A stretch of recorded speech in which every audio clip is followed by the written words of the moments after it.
John pattern 1824 ஆண்டு ஸ்காட்லாந்தில் தெய்வ பயமிக்க பெற்றோர்களுக்கு பிறந்து வளர்க்கப்பட்டவர்தான் ஜான் கிப்சன் பேட்டன்.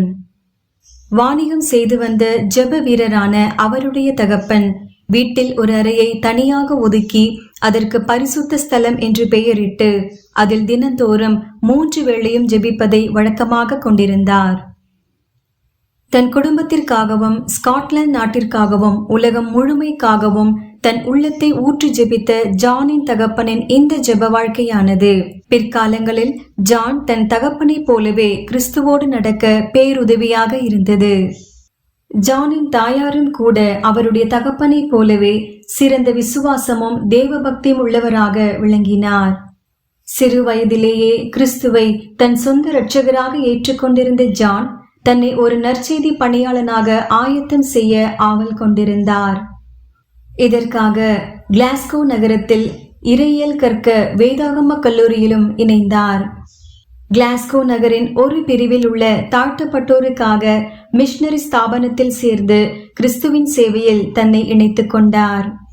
இந்நிலையில் பிற நாடுகளில் கிறிஸ்துவை அறியாத அழிந்து கொண்டிருக்கும் ஜன சமுதாயத்தை பற்றி பல ஆண்டுகளாக ஜானுக்கு மனபாரம் இருந்து வந்தது.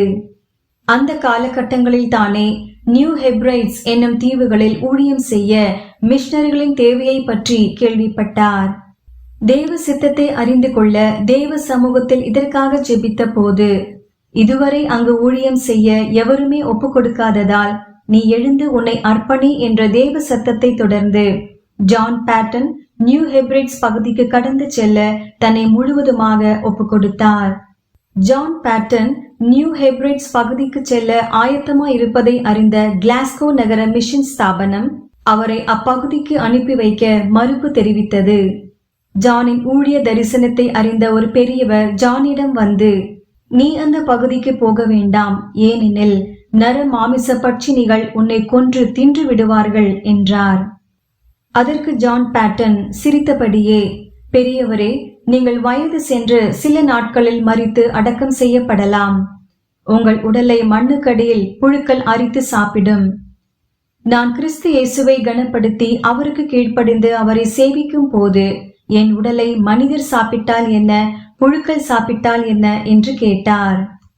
இப்படியாக பலரது எதிர்ப்பையும் மீறி தேவ சித்தத்தின்படி ஜான் பேட்டன் தன் மனைவியுடன் நியூ ஹெப்ரைட்ஸ் பகுதிக்கு செல்ல 1858 ஆண்டு கப்பல் ஏறினார். அப்போது அவருக்கு வயது 34.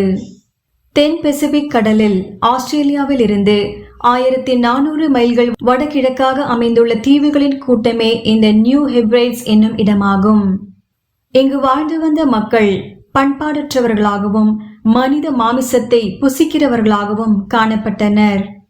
இயற்கை மரணம் என்று ஒன்று உண்டென்பதையே அறிந்திராத அப்பகுதி மக்கள் ஒருவன் மரித்தால் அதற்கு பில்லி சூனியமும் அசுத்த ஆவிகளுமே காரணம் என்று நம்பினர். இப்படிப்பட்ட அசுத்த ஆவிகளை பற்றிய பயமே அவர்களை கொலை செய்யவும் தூண்டியது.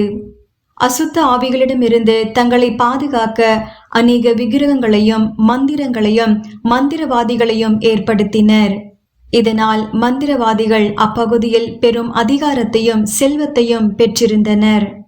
அது மட்டுமல்லாது, கணவன் மரிப்பானே ஆகில் மனைவியையும் கழுத்தை நெரித்து கணவனுடைய பிரேத குழியிலேயே போட்டு விடுவதும், வயதான முதியவர்கள் பிள்ளைகளுக்கு பாரமாயிருந்தால் அவர்களை அடித்து கொள்வது போன்ற கொடூர பழக்க வழக்கங்களும் அவர்கள் மத்தியில் பரவலாய் காணப்பட்டது. இந்த ஜனங்களுக்கு சுவிசேஷத்தை எடுத்துச் சென்ற முதல் மிஷனரிமார்கள் அங்கு இறங்கிய உடனேயே அடித்து கொல்லப்பட்டு புசிக்கப்பட்டனர். அவர்களை தொடர்ந்து சென்ற மற்ற மிஷனரிகளும் அவ்வாறே கொல்லப்பட்டனர் அல்லது விரட்டப்பட்டனர். டானா எனப்படும் ஒரு தீவு நியூ ஹெப்ரைட்ஸ் தீவு கூட்டங்களில் ஒன்றாகும். இங்கு வேத வசனமாகிய விதையை ஊன்றும்படி எடுத்த எல்லா முயற்சிகளையும் அங்குள்ள மந்திரவாதிகள் முறியடித்தனர். சுவிசேஷம் அறிவிப்பதில் அவர்களே அங்கு பெரும் தடையாகவும் காணப்பட்டனர். தீவு மக்கள் நற்செய்தியை நம்பி ஏற்பார்களானால் தங்களுடைய சகல ஆதிக்கமும் அழிந்துவிடும் என்பதை அவர்கள் நன்கு அறிந்திருந்தனர். இயற்கை சீற்றங்களும் இன்னல்களும் நேரிடும் போது அதற்கு மிஷனரிகளே காரணம் என்று சொல்லி அவர்களை கொலை செய்யவும் ஏவினர்.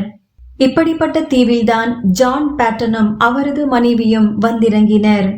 டானா தீவில் கால் வைத்ததும் பேட்டன் அவர்கள் பல வர்ணங்களை தங்கள் மேல் பூசிக்கொண்டு இருந்த காட்டு மிராண்டிகள் தனக்கு முன்பாக அமைதலாயிருப்பதை கண்ணுற்றார். அத்தீவு மக்கள் அவரையும் அவர் கொண்டு வந்திருந்த பொருட்களையும் பார்ப்பதில் அதிக ஆர்வமுள்ளவர்களாயிருந்தனர். பேட்டன் தம்பதியினர் மரவீட்டை தங்களுக்கு அமைத்துக் கொண்டிருந்த போது சுமார் 1 மைல் தூரம் தள்ளி நரமாமிச விருந்து அன்று நடைபெற்று கொண்டிருந்தது. இவ்வாறாக மரண பீதி நிறைந்த தீவாகவே அப்பகுதி எப்போதும் காணப்பட்டது. ஜான் பேட்டன் அவர்கள் அப்பகுதி மக்களுக்காக ஊக்கமாக ஜெபிக்க துவங்கினார். டானா தீவின் மக்கள் பேசும் மொழியை அறியாதபடியினாலே சைகை மூலமே ஜான் அவர்களோடு பேசினார். மிகவும் பிரயாசப்பட்டு 2 கேள்விகளுக்கு டானா மொழியில் வார்த்தையை அவர் கண்டுபிடித்தார். அவை இது என்ன, உன் பெயர் என்ன என்பதே. தொடர்ந்து இவ்விரு கேள்விகளையே கேட்டு பேட்டன் அத்தீவு மக்களின் மொழியில் உள்ள பல சொற்களையும் அவர்கள் பலரின் பெயரையும் அறிந்து கொண்டு அவர்கள் மொழியையும் படிப்படியாக கற்றுக்கொண்டார். பேட்டன் தம்பதியினருக்கு டானாவில் தங்கியிருக்கும் போது ஒரு மகன் பிறந்தான். அது அவர்களுக்கு அளவற்ற மகிழ்ச்சியை கொடுத்தது. ஆனால் 3 வாரங்களுக்குள் அவரது மனைவி விஷ காய்ச்சலால் பாதிக்கப்பட்டு மரித்து போனார். இதனைத் தொடர்ந்து 1 வாரத்திற்குள்ளாகவே அவரது குழந்தையும் இறந்து போனது. ஜான் பேட்டனும் மிகவும் சுகவீனம் அடைந்தார். எனினும் தானே தன் அருமை மனைவியையும் மகனையும் அடக்கம் செய்ய குழி தோண்ட வேண்டியதாயிற்று.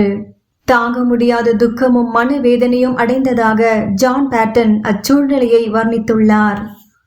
நர மாமிச பட்சினிகளான அத்தீவு மக்களிடமிருந்து மரித்து அடக்கம் பண்ணப்பட்ட தனது மனைவி மற்றும் குழந்தையை காப்பாற்ற பேட்டன் இரவும் பகலும் 2 கல்லறைகளையும் பாதுகாத்தார். ஏனெனில் நர மாமிச பட்சினிகள் மரித்த பிரேதங்களை தின்னக்கூடும் என்ற அச்சத்தில் அவர் அவ்வாறு செய்ய வேண்டியதாயிற்று. இந்த துயரம் நிறைந்த சூழ்நிலையில் ஒருவரும் உடன் இல்லாதிருந்தும் பேட்டன் கர்த்தருக்குள் தன் ஆறுதலை தேடிக்கொண்டார். கிறிஸ்துவில் மாத்திரம் என் ஐக்கியம் நிலைத்திராதிருந்தால் ஒரு மனநோயாளியாக நான் மாறியிருப்பேன் என்றும் கூறியிருக்கிறார். டானா தீவு ஊழியத்தில் பேட்டனுடைய உயிருக்கு எப்போதும் ஆபத்துகள் சூழ்ந்த வண்ணம் இருந்தது. அநேக முறை அத்தீவில் மழை இல்லாத போதும் வியாதிகள் அத்தீவு மக்களை தாக்கும் போதும் பேட்டன் தான் அதற்கு காரணமானவர் என்று சொல்லி அவரை கொலை செய்ய முயற்சித்தனர். கர்த்தருடைய பாதுகாக்கும் கரம் அவரோடு இருந்தபடியினாலே அவர் பல நேரங்களில் உயிர் சேதங்களில் நின்று காக்கப்பட்டார். இதுவுமல்லாமல் பேட்டன் வைத்திருந்த படுக்கை, போர்வை, துணிமணிகள், பாத்திரங்கள் போன்றவற்றையும் அவர்கள் திருடவும் அபகரிக்கவும் செய்தனர். டானா தீவு மக்கள் நஹாக் என்ற தீய சடங்கு ஒன்றை செய்வதுண்டு. அந்த சடங்கில் தங்களுக்கு வேண்டாத ஒருவனை மரித்து போக வேண்டும் என்று சொல்லி பூஜை செய்வார்கள். அந்த பூஜை செய்வதற்கு அவர்கள் சாக வேண்டுமென்று தீர்மானித்த மனிதன் ருசி பார்த்த ஏதேனும் ஆகாரம் அவர்களுக்கு தேவையாயிருந்தது. இதனை அறிந்த பேட்டன் தான் கடித்து ருசி பார்த்த சில பழங்களை அவர்களிடம் கொடுத்தார். அதை வைத்துக்கொண்டு பேட்டன் மரிக்க வேண்டும் என்று அந்த தீய சடங்கை அவர்கள் செய்தனர். ஆனால் ஜான் பேட்டனுக்கு அவர்கள் எதிர்பார்த்தபடி எந்த தீங்கும் நேரிடவில்லை. இந்த சம்பவம் அங்கிருந்த 2 பெரிய மந்திரவாதிகள் மனதில் பலத்த கிரியை செய்தது. ஜான் பேட்டன் சேவிக்கும் தேவனே மெய்யான தேவன் என்று அறிந்து கொண்டு சுவிசேஷத்திற்கு செவிசாய்க்க ஆரம்பித்தனர் அத்தீவு மக்கள். இதுவுமல்லாது வெள்ளைக்கார கப்பல் வியாபாரிகளும் தீவு மக்களை தூண்டிவிட்டு பேட்டனை கொலை செய்ய தூண்டினார்கள். ஏனெனில் ஜான் பேட்டன் துப்பாக்கி போன்ற தீய தளவாடங்களையும் புகையிலை மதுபானங்களையும் வாங்க வேண்டாம் என்று அத்தீவு ஜனங்களிடம் கூறியிருந்தார். ஒவ்வொரு முறையும் அவருடைய உயிரை பறிக்க மேற்கொண்ட முயற்சிகள் எல்லாவற்றையும் தேவன் முறியடித்தார். ஒரு சமயம் அம்மை நோயால் பாதிக்கப்பட்டிருந்த சிலரை கப்பலில் வந்த வெள்ளை வியாபாரிகள் அத்தீவில் இறக்கிவிட அம்மை நோய் வேகமாக பரவி அத்தீவு மக்களில் 1/3 பங்கை மறிக்கும்படி செய்தது. இதற்கு ஜான் பேட்டன் தான் காரணம் என்று குற்றம் சாட்டி அவரை கொலை செய்ய எத்தனித்தனர். இந்த முறையும் தேவன் அவரை காப்பாற்றினார். இப்படியாக பல எதிர்ப்புகளின் நிமித்தம் அதை எதிர்கொள்ள முடியாமல் ஒரு கட்டத்தில் ஜான் பேட்டன் டானா தீவை விட்டு வெளியேறி ஆஸ்திரேலியா நாட்டிற்கு சென்றார். பிறகு தீவுகளில் ஊழியம் செய்ய கப்பல் மிக அவசியமானது என்பதை அறிந்து கொண்ட பேட்டன் ஒரு மிஷனரி கப்பலை வாங்க தீர்மானித்தார். அதன்படி அவருடைய மன்றாடுகள் யாவும் ஆஸ்திரேலிய நாட்டின் ஓய்வு நாள் பாடசாலைகளில் கொடுக்கப்பட்டன.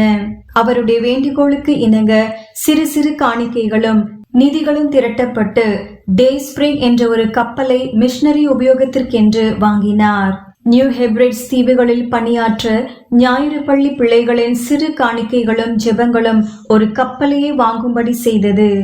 இதன் பிறகு ஜான் பேட்டன் மறுமணம் செய்து கொண்டு நியூ ஹெப்ரைட்ஸ் தீவுகளுக்கு மீண்டும் பயணமானார். இம்முறை அவர் அனிவா என்ற தீவை சென்றடைந்தார். அனிவா தீவு மக்கள் அவரை அன்புடன் வரவேற்ற போது ஊழியங்கள் அங்கே வெகுவாய் பரவத் தொடங்கியது. முதல் கனியாக அத்தீவின் தலைவன் ரட்சிக்கப்பட்டான். பேட்டன் தம்பதியினர் அத்தீவு மக்களுக்கு உடையணிய கற்றுத்தந்தார்கள். ஒரு சமயம் ஒரு சிறிய மரத்துண்டில் பேட்டன் செய்தி ஒன்றை எழுதி அதை இன்னொரு பகுதியில் இருந்த தன் மனைவிக்கு ஒரு தலைவன் மூலம் கொடுத்தனுப்பினார். அவர் மனைவியும் அச்செய்தியை படித்துவிட்டு பேட்டன் விரும்பிய பொருளை கொடுத்தனுப்பினார். சிறிய மரத்துண்டு பேசுகிறதே என்று திகைத்த அறியாமல் இருந்த அந்த தலைவன் மிகவும் ஆச்சரியப்பட்டான். இந்நிகழ்வை வைத்து பேட்டன் கல்வியின் அவசியத்தை எடுத்து கூறி அத்தீவு மக்களுக்கு எழுத படிக்க கற்றுக்கொள்ளும்படி செய்தார். அனிவா தீவு நல்ல குடிநீர் வசதியற்ற ஒரு தீவாக இருந்தது. இதற்காக பேட்டன் அவர்கள் கர்த்தரிடத்தில் ஜெபித்து ஒரு கிணறு ஒன்றை தோண்டும் முயற்சியில் தானே ஈடுபட்டார். தீவு மக்கள் இம்முயற்சியை வியப்போடு பார்த்தனர். ஏனெனில் வானத்தில் இருந்து பொழியும் மழை நீரை மட்டுமே பார்த்திருந்த அவர்கள் பூமிக்கடியில் இருந்து தண்ணீர் வரும் என்ற பேட்டனின் வார்த்தைகளை நம்ப மறுத்துவிட்டனர். மழை எப்படி பூமிக்கடியிலிருந்து வரும் என்று கேட்டனர். இதனால் கிணறு தோண்டப்படும் இடத்தின் அருகில் வரவே அவர்கள் மிகவும் பயந்தார்கள். வெட்டப்பட்ட கிணறை தீவு மக்கள் எல்லோரும் தங்கள் கைகளை கோர்த்து கொண்டு ஒவ்வொருவராய் உள்ளே எட்டி பார்த்தனர். கிணற்று நீரை ருசி பார்க்கும்படி பேட்டன் அவர்கள் தான் தோண்டிய கிணற்றின் தண்ணீரை தீவு தலைவனுக்கு கொடுத்த போது ருசி பார்த்துவிட்டு ஆச்சரியத்தில் மூழ்கினவனாய் யெகோவாவே உண்மையான தேவன் என்று ஆர்ப்பரித்தான். உடனே தீவு தலைவனின் ஆணைப்படி தீவில் இருந்த எல்லா விக்கிரகங்களும் கொளுத்தப்பட்டு புதைக்கப்பட்டன. தீவின் அனைத்து மக்களும் ரட்சிக்கப்பட்டனர். 1899 ஆண்டு அனிவா மொழியின் புதிய ஏற்பாட்டு நூலை ஜான் கிப்சன் பேட்டன் பிரசுரித்தார். அந்த ஆண்டின் முடிவிற்குள் 25 முதல் 30 தீவுகளில் மிஷனரிகள் கிறிஸ்துவின் சாட்சிகளாய் நியூ ஹெப்ரைட்ஸ் தீவுகளில் வந்திறங்கினர். கிறிஸ்துவனுடைய சுவிசேஷத்தின் ஒளி நியூ ஹெப்ரைட்ஸ் எங்கும் பரவிற்று. முதுமை அடைந்த நிலையிலும் பேட்டன் அவர்கள் தனது ஊழியத்தில் அயராது உழைத்தார்.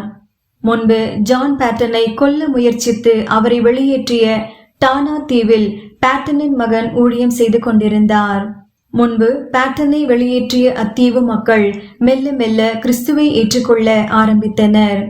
இறுதியாக நியூ ஹெப்ரைட்ஸ் தீவில் நூற்றுக்கணக்கான நரமாமிச பட்சிணிகளான ஜனங்கள் கிறிஸ்துவிடம் வருவதை பார்த்த பின் 1907 ஆண்டு ஜனவரி 28 பேட்டன் மகிமைக்குள் பிரவேசித்தார். அப்போது அவருக்கு வயது 88. இன்று 5 புராட்டஸ்டன்ட் மிஷனரி இயக்கங்கள் நியூ ஹெப்ரைட்ஸ் தீவுகளில் பணிபுரிந்து வருகின்றன.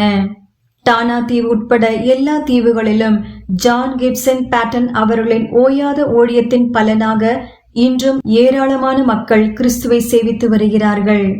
நரமாமிச பட்சணிகள் மத்தியில் ஊழியம் செய்ய ஜான் கிப்சன் பேட்டனை தெரிந்து கொண்ட கர்த்தருக்கு மகிமை செலுத்துவோமாக. ஆமேன்.